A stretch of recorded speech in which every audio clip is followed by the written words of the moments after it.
A common bird of Bangladesh. Bangladesh is a land of birds. There are different kinds of birds in Bangladesh. The birds that are seen everywhere are called common birds. Among them, the crow is a common bird of Bangladesh. It is seen almost everywhere in Bangladesh. It is a jet black bird. It looks ugly.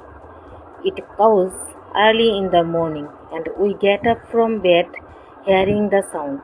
It lives in tall trees of Bangladesh.